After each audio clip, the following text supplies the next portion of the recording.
416 Kamu telah menyinggung kakak kedua saat itu. Awalnya, tujuan Huo Zixing datang ke sini adalah untuk mencari wanita cantik agar bisa ia jadikan kekasih baru. Namun saat ini, dia tiba-tiba merasa tertarik saat melihat sikap Tan Sangsang yang menghindar darinya. Sangsang, apa aku boleh meminta nomor teleponmu? Ujarnya sambil mengeluarkan ponsel. Tan Sangsang sudah seperti rusa yang ketakutan saat ini, dia terus menarik lengan baju Yan Jingyi dan berjalan di sampingnya. Mendengar itu, dia menggelengkan kepalanya, tidak boleh. Hei cantik, jangan acuhkan aku. Kamu adalah teman dari kakak ipar kedua, dan aku adalah adik dari kakak ipar kedua. Aku pikir kita bisa mengenal satu sama lain secara mendalam. Aku adalah orang yang sangat menarik dan murah hati.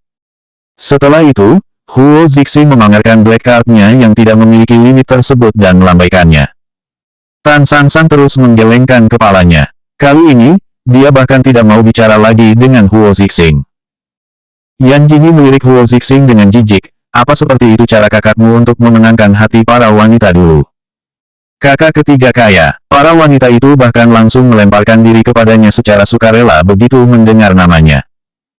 Pada titik ini, Huo Qingyuan juga memasang ekspresi penuh penghinaan, aku tidak sama dengan kakak ketiga. Di antara kami semua, hanya kakak ketigalah yang suka bergonta-ganti wanita. Kakak sulung, kakak kedua dan aku sangat setia. Huo Chengyu, Yan Jingyi mencibir dingin, lupakan saja. Jika Huo Chengyu sangat setia, mungkin kakak ipar pertama juga akan datang ke taman hiburan bersamaku sekarang. Oh, hatiku sakit saat memikirkan kakak ipar pertama. Dia begitu berharga, tapi beraninya Huo Chengyu menyakiti dirinya. Jingyi, di sini cukup dingin. Bagaimana kalau kita datang lagi lain kali? Tan Sangsang ingin menjauh dari Huo Zixing, dia mencondongkan tubuhnya lebih dekat pada Yan Jingyi dengan hati-hati. Yan Jingyi mengangkat kelopak matanya, kebetulan aku juga sudah tidak mood lagi. Apa kamu akan pergi? Ujar Huo Zixing dengan nada keberatan, apa kamu tidak ingin bermain-main lagi? Atau kamu tidak suka berada di keramaian? Aku bisa menyewa tempat ini hanya untuk kita, bagaimana? Menyewa? Yan Jingyi mengangkat alisnya dan berkata, saat aku meminjam uang padamu untuk berinvestasi, kamu tidak mau memberikannya. Dan sekarang, kamu ingin menyewa taman hiburan ini. Kalau kamu punya uang, maka belikan aku rumah. Sial.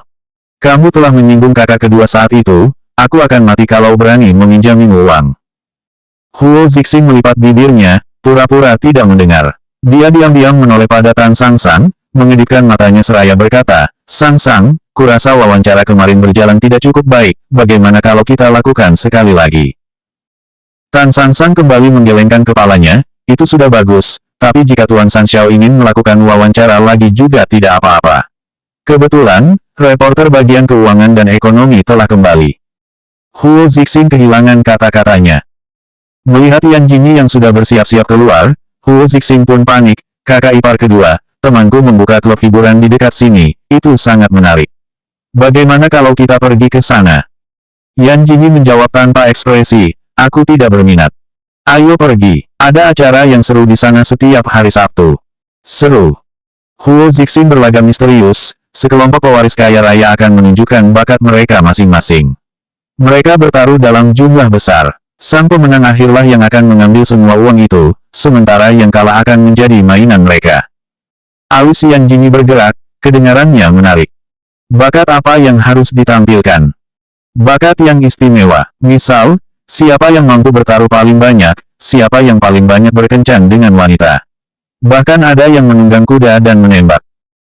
Terus terang saja, mereka semua adalah sekelompok pecundang yang tidak becus melakukan apapun selain menghabiskan waktu mereka dengan membuang uang. Seperti yang semua orang tahu, lingkaran keluarga kaya itu sangat bebas, dan mungkin jauh lebih bebas dan liar dari yang orang tahu di permukaan. Di zaman Yan Jingyi hidup dulu, ada juga beberapa orang yang sampai mempertaruhkan nyawa mereka. Tapi, sekali menang, maka mereka akan mendapatkan banyak kekayaan sekaligus. Yan Jingyi melirik Tan Sangsang, Huo Qingyuan, antar Tan Sangsang pulang. 417 Kamu tidak akan kehilangan dagingmu hanya karena aku memegang lenganmu. Awalnya Huo Qingyuan cukup bersemangat, dia juga tahu tempat itu dan sudah sejak lama ingin pergi bersama. Namun, Yan Jingyi malah tidak ingin mengajaknya ke sana. Kakak ipar kedua, Aku ingin pergi ke sana. Yan Jingyi menegurnya dengan nada dingin, apa yang akan dilakukan seorang mahasiswa di tempat seperti itu? Antar Tan Sangsang pulang dengan selamat, setelah itu kembalilah ke kampus. Kakak ipar kedua, hari ini libur. Tidak ada kelas hari ini. Kamu mau aku menelepon kakek untuk mengatur kencan buta untukmu. Antar Tan Sangsang pulang dan langsung pulang juga. Huo Qingyuan dengan cepat meraih lengan baju Tan Sangsang, Kak Sangsang, ayo kita pergi. Yan Jingyi sudah tidak sabar. Melihat Huo Zixing yang memandang punggung Tan Sangsang dengan enggan, dia pun menendang betis pria itu lagi, apa yang kamu lakukan? Ayo cepat bawa aku ke sana. Huo Zixing kesakitan, dia menatap Yan Jingyi dengan ekspresi kesal. Dia sudah menggagalkan urusan terpentingku, dan dia bahkan tidak memedulikanku sebagai adiknya sama sekali. Klub hiburan ini terletak di dalam bangunan yang memiliki gaya gotik. Ada dua penjaga yang berperawakan tinggi dan tampan berdiri di pintu masuk. Terdapat karpet merah panjang yang diletakkan di pintu masuk menuju ke dalam klub. Meskipun masih siang, tapi sudah ada banyak orang yang keluar masuk klub. Mereka semua memakai pakaian yang indah, jelas sekali kalau mereka adalah orang kaya.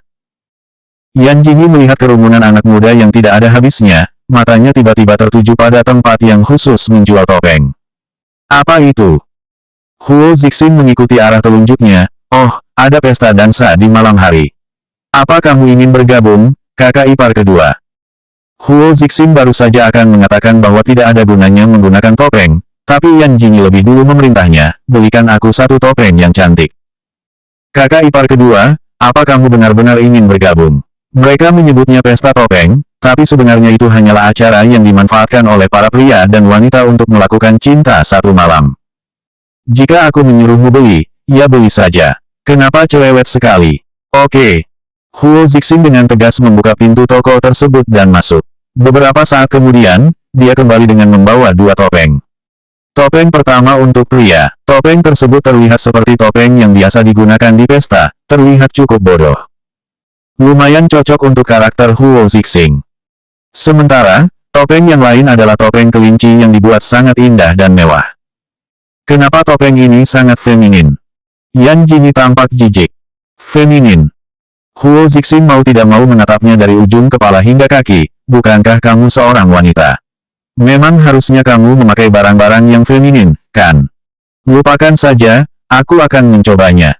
Sebenarnya dia menyukai gaya Pirates of the Caribbean. Reputasi Huo Zixing sudah terkenal di mana-mana, jadi mereka berdua dapat dengan mudah melewati pemeriksaan penjaga di pintu masuk. Dekorasi interiornya lebih menakjubkan, seperti memasuki sebuah kastil kuno di Eropa. Yan Jingyi memakai topengnya dan meraih lengan Huo Zixing. Huo Zixing tertegun dan memandang Yan Jingyi yang ada di sampingnya. Kakak ipar kedua, kamu. Kamu tidak akan kehilangan dagingmu hanya karena aku memegang lenganmu. Tapi aku malu. Bangunan ini terdiri dari 4 lantai, lantai pertama dan kedua adalah tempat orang dari kalangan biasa menghabiskan uang untuk hiburan, sementara lantai ketiga dan keempat adalah surganya orang kaya. Ada ruang karaoke, arena permainan meja, kolam renang dalam ruangan, dan masih banyak lagi. Acara itu diadakan di lantai 4. Tempat ini seperti aula emas, lantai dan setelah dipenuhi orang-orang. Yan Jingyi adalah satu-satunya orang yang memakai topeng. Untungnya, ada pesta dan topeng di malam hari, jadi semua orang tidak merasa aneh. Begitu Huo Zixing muncul, banyak tuan muda kaya yang menyambutnya dan berbahasa basi dengannya sejenak. Tak disangka, Zhao Xinchen juga ada di sini. Kak Jin, kamu juga di sini. Zhao Xinchen membungkuk hormat pada Yan Jingyi. Yan Jingyi mengangguk samar dengan ekspresi yang begitu dingin. 418 keluarga Huo menghargai kerja keras dan hidup hemat. San Xiao, lama tidak bertemu. Apa kamu ingin bertaruh untuk pertandingan hari ini?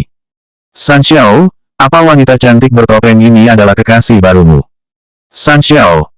Dalam sekejap, Huo Zixing dan Yan Jingyi dikepung oleh orang-orang. Hingga pada akhirnya, Zhao Xinchen pun melihat Yan Jingyi. Melihat ini, dia ingin sekali mengambil bom untuk meledakkan orang-orang ini. Kalian semua menjauh dariku, teriak Huo Zixing dingin, ini adalah kakak ipar keduaku. Coba saja siapa yang berani mendekatinya. Kalian beruntung jika kakak kedua tidak menguliti kalian hidup-hidup. Batin Huo Zixing. Kakak ipar kedua. Orang-orang tercengang sejenak, kemudian menatap Yan Jingyi bersamaan. Si Asteris L, bukankah berarti dia adalah istri dari tuan muda kedua keluarga Huo yang dikenal sebagai pimpinan grup Huo itu? Para wanita yang hadir menatap Yan Jingyi iri. Berkah apa yang dia dapatkan dalam kehidupan sebelumnya sampai bisa menikah dengan Tuan Huo? Sementara Zhao Xinchen mengambil kesempatan ini untuk menyelinap ke dalam kerumunan, Kak Jin, nyonya muda kedua, ayo duduk di sana. Acaranya akan segera dimulai. Dengan itu, dia diam-diam menyeka keringatnya sendiri dengan lega. Sorot mata Kak Jin tampak begitu menakutkan barusan. Untungnya aku pandai untuk bereaksi. Setiap meja di sini ditandai oleh nomor, dan ada 4 orang yang duduk dalam satu meja. Begitu Yan Jingyi duduk, Huo Zixing dan Zhao Xinchen dengan cepat berebut untuk duduk di sisi kanan dan kirinya. Tirai tebal di dekat jendela hingga langit-langit ruangan setengah terbuka. Tuan, ini adalah nyonya muda kedua keluarga Huo. Pria misterius itu benar-benar bersembunyi dalam kegelapan, wajahnya yang terpahat tegas dapat terlihat samar-samar. Dia memegang gelas anggur di tangannya dan menggoyangkannya sesekali, karena kakeknya, wanita udik itu berhasil menikah dengan orang kaya. Kata-kata pria itu menunjukkan penghinaan, dia tidak tertarik sama sekali pada Yan Jingyi. Tapi, nona itu. Tidak perlu beritahu dia tentang wanita rendahan itu. Yan Jingyi tidak dapat menahan diri untuk melirik ke sudut, dia selalu merasa ada sepasang mata yang mengawasinya.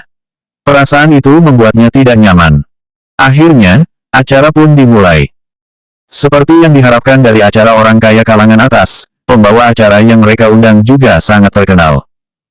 Setelah membacakan peraturan, lebih dari 10 wanita cantik berbaju congsam seksi datang dengan membawa nampan di tangan mereka. Para hadirin dapat menempatkan taruhan Anda sekalian. Yan Jingyi tidak pernah menduga jika orang-orang ini bahkan lebih bersemangat dari siapapun untuk mempertaruhkan barang dan uang mereka.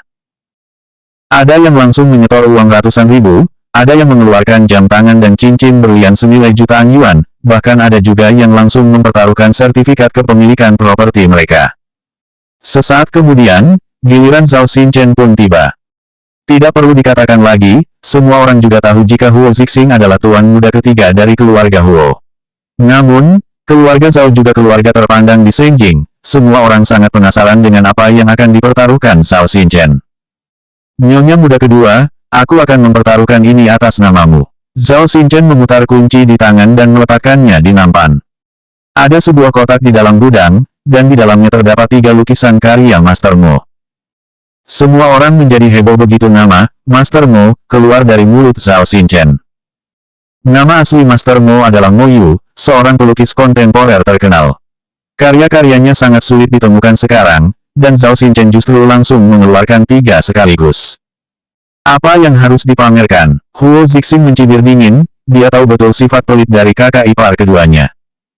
Dia dengan tenang melepaskan arlojinya yang bernilai ratusan ribu. Akan tetapi, mengingat identitasnya, semua orang berpikir bahwa Huo Zixing terlalu pelit kali ini.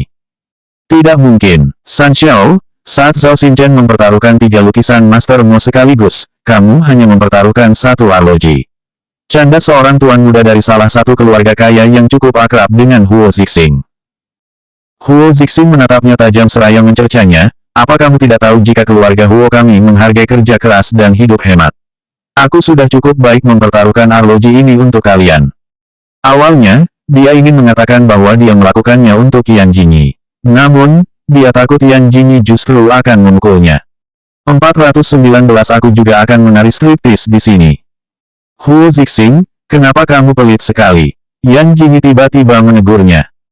Huo Zixing tanpa sadar mengusap tubuhnya, dan memandang Yan Jingyi bingung. Bukankah kamu sendiri yang mendukung kerja keras dan hidup hemat?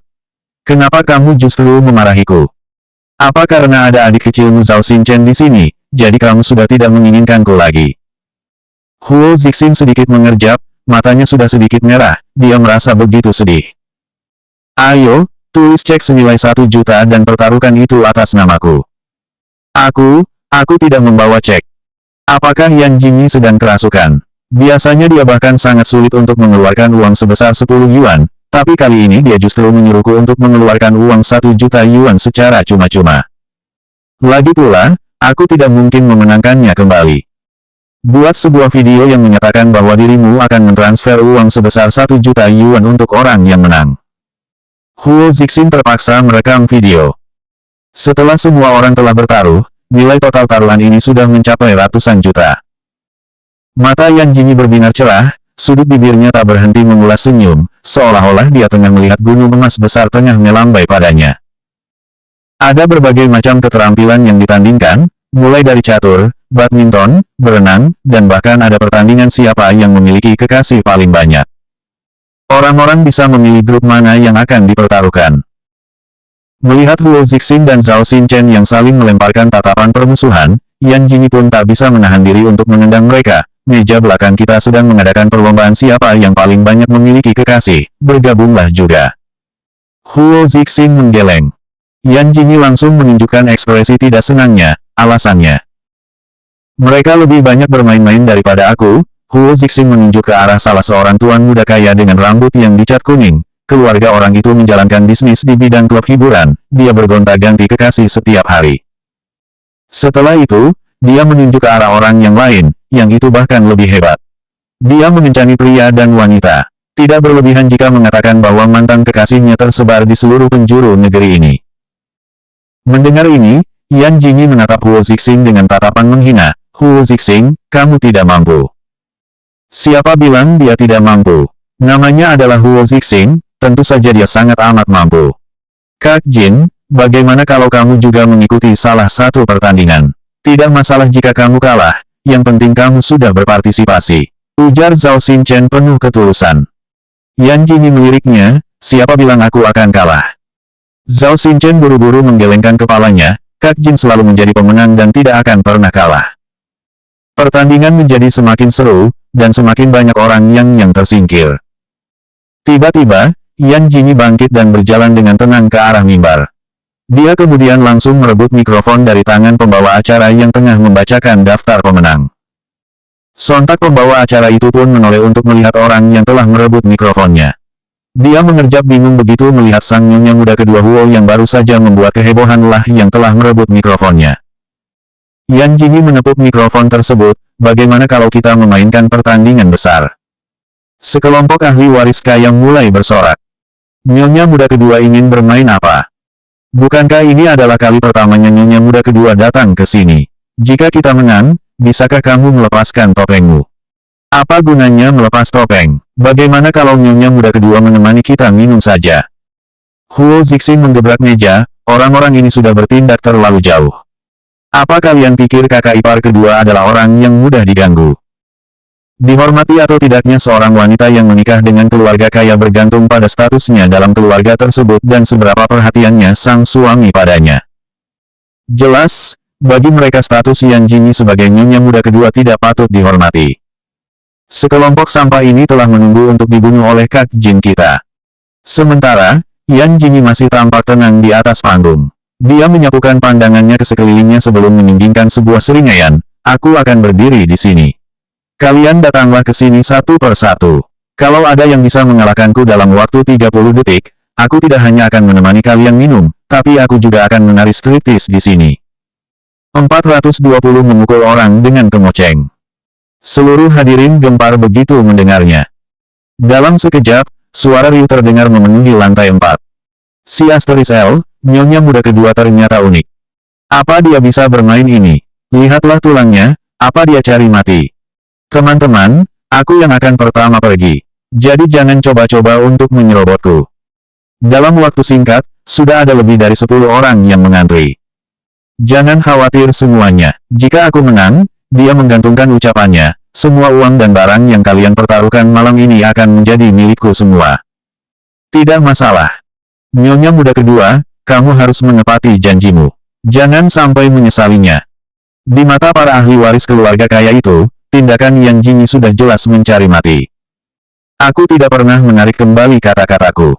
Meja di dekat jendela. Tuan, wanita ini benar-benar tidak sebanding dengan nona muda kita. Apa sebenarnya yang dilihat Tuan Huo darinya?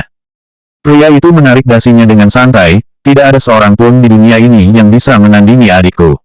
Aku sendiri yang akan memberikan semua yang dia inginkan. Yah, andai saja nona muda tahu bahwa Anda begitu baik padanya, Tuan. Yan Jini kembali merasakan tatapan permusuhan itu lagi. Siapa yang sudah bosan hidup dan ingin mengincarku? Sang pembawa acara sudah memiliki kesan untuk nyonya muda kedua ini, mungkin dia adalah orang bodoh. Apa yang lebih buruk daripada bertarung dengan banyak orang? Mungkin dia sudah bosan hidup nyaman dan mencari cara untuk bersenang-senang, kan? Nyonya muda kedua, masih belum terlambat untuk menyesal. Bagaimanapun juga, Anda adalah bagian dari keluarga Huo. Saya rasa. Yan Jini mengangkat alisnya, apa yang baru saja aku katakan. Pembawa acara itu tampak bingung. Tidak ada yang namanya penyesalan dalam kamusku.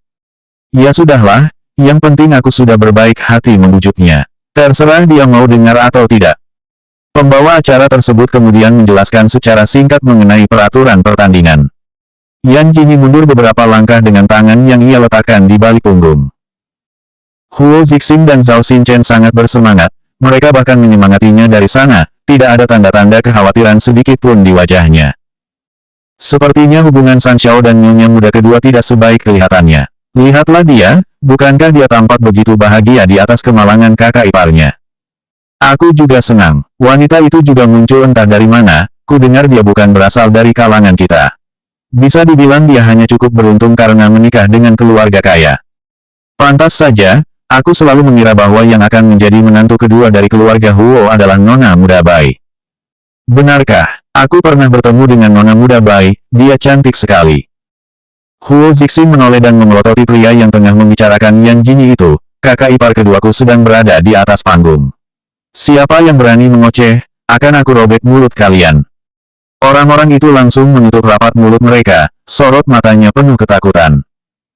Si Asteris L, kenapa Huo Sanxiao masih bersorak di sana? Bukankah seharusnya dia menghentikan kakak ipar keduanya? Pergi dan ambilkan aku sebuah kemoceng. Pinta Yan Jini di atas panggung dengan dingin. Pembawa acara sangat kooperatif kali ini. Dia segera pergi mencari petugas kebersihan dan meminjam kemoceng baru. Huo Zixing semakin bersemangat, si Asteris L, kakak ipar kedua mengeluarkan senjata pamungkasnya. Para pecundang ini akan segera berakhir menyedihkan. Zhao Xinchen juga pernah mendengar dari Zhao Xinyu, bahwa para penculik yang pernah dibayar oleh gadis itu ketakutan setelah dipukul dengan kemoceng oleh Yan Jini. Dia seperti raja neraka yang datang untuk memeriksa setiap pos di bumi. Saat ini, penantang pertama telah berjalan. Dia adalah pria dengan perawakan tinggi dan kurus. Ketika melihat Yan Jini, dia langsung membungkuk hormat dengan sopan. Saya adalah junior dari Tuan Huo. Tapi, saya tidak akan menggunakan identitas tersebut untuk melakukan ini. Sebelum dia menyelesaikan kata-katanya, kemoceng Yan Jini sudah mendarat dengan mulus di betis pria itu. Pria itu langsung jatuh berlutut seraya menjerit kesakitan. Selanjutnya, Yan Jini menggoyangkan kemoceng di tangannya seraya menatap pria itu, lemah sekali. Selanjutnya 421 sebaiknya Anda segera meninggalkan Tuan Huo.